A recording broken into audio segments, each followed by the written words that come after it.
আজকে আমরা জানব, যখন আপনি কোনো সম্পত্তি দলিল রেজিস্ট্রি করতে সাব রেজিস্ট্রি অফিসে যাবেন, তখন যে সমস্ত কাগজপত্রগুলি আপনার অবশ্যই লাগবে, সেই কাগজপত্রগুলি যদি আপনি পূর্বে থেকেই জানা থাকে, তাহলে সেই কাগজপত্রগুলি নিয়ে যখন আপনি সাব রেজিস্ট্রি অফিসে রেজিস্ট্রির সময় উপস্থিত থাকবেন, তখন আপনার আর ঝামেলা হবে না বা আপনি কোনো বিড়ম্বনার মধ্যে পড়বেন না।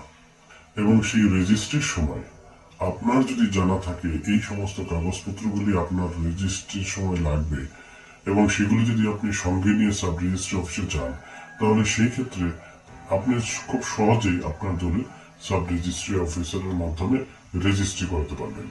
যে সমস্ত কাগজপত্রগুলি আপনার দলিল রেজিস্ট্রির সময় সাব রেজিস্ট্রি অফিসে লাগবে, সেই সমস্ত কাগজপত্রগুলি অবশ্যই আপনি সঙ্গে নেবেন।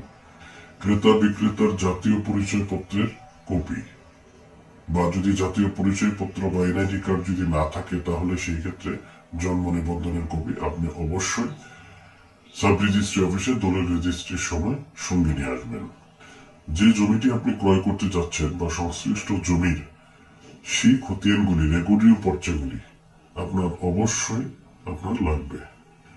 এবং সেই রেকর্ডীয় পর্চার মূল কপি যদি আপনাদের কাছে না থাকে, তাহলে আপনি সেই পর্চার সইমোহরি নকল আপনি ডিসি অফিস থেকে সংগ্রহ করতে পারবেন।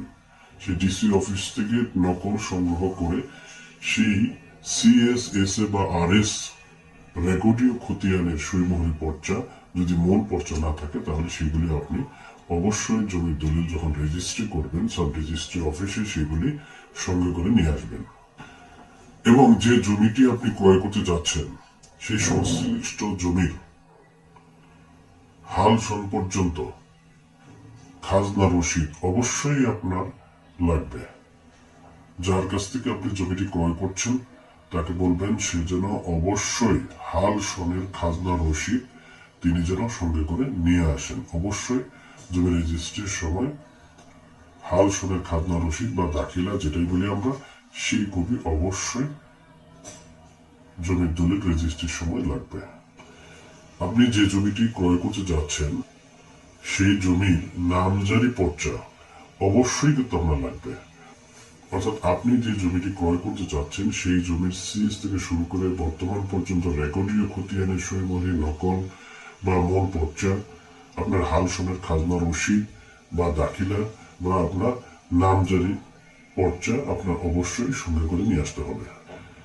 যে জমিটি আপনি ক্রয় করতে যাচ্ছেন সেই জমিটি যদি যিনি বিক্রি করছেন তিনি যদি দলিল বলে মালিক হয়ে থাকেন, অর্থাৎ সেই জমিটির যদি বায়া দলিল থাকে, তাহলে সেই ক্ষেত্রে বায়া দলিলের কপি অবশ্যই আপনি সঙ্গে করে নিয়ে আসবেন।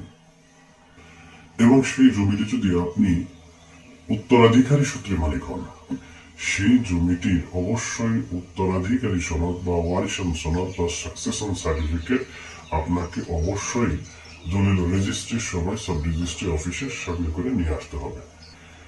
এরপরে যে কাজটি করতে হবে সেটি হচ্ছে যে আপনার সদ্য তোলা রিসেন্ট পাসপোর্ট সাইজের ছবি আপনাকে অবশ্যই তুলে সঙ্গে করে নিয়ে আসতে হবে। তা না হলে অনেক সময় দেখা যায় যে দলিল রেজিস্ট্রির সময় আপনার ছবি না থাকার কারণে আশেপাশের দোকানে খুঁজতে হয় যে সেখানে কোনো স্টুডিও আছে কিনা বা সেখানে ছবি তোলার কোনো জায়গা আছে কিনা। সেখানে গিয়ে তারপর আপনাকে ছবি তুলতে হয়, এখানে একটা সময়ের ব্যাপার থাকে। যার কারণে আপনি যদি পূর্বে থেকেই আপনার সদ্য তোলা পাসপোর্ট সাইজের কোনো ছবি তুলে সঙ্গে করে নিয়ে আসেন, তাহলে সেই ক্ষেত্রে সেই ছবি তোলার ঝামেলাটা সাব রেজিস্ট্রি অফিসে গিয়ে আপনাকে করতে হবে না। আপনাকে আরেকটি কাজ করতে হবে, সেটি হচ্ছে যে আপনার ই-10 বা আয়কর রিটার্ন সার্টিফিকেট আপনাকে কিন্তু দলিল রেজিস্ট্রির সময় নিয়ে আসতে হবে।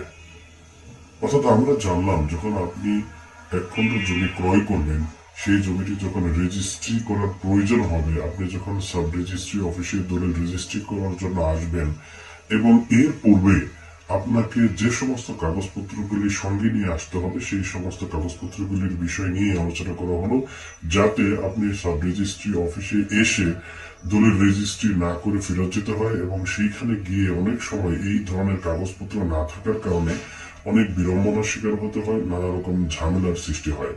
সেই জন্য আপনি যখন এক খণ্ড জমি রেজিস্ট্রি করতে সাব রেজিস্ট্রি অফিসে যাবেন, অবশ্যই এই সমস্ত কাগজপত্রগুলি সঙ্গে নিয়ে যাবেন। তাহলে অনেক ক্ষেত্রে আপনি অনেক বিড়ম্বনা থেকে, হয়রানি থেকে আপনি মুক্ত থাকতে পারবেন। আশা করি আজকের বিষয় আপনারা বুঝতে পেরেছেন।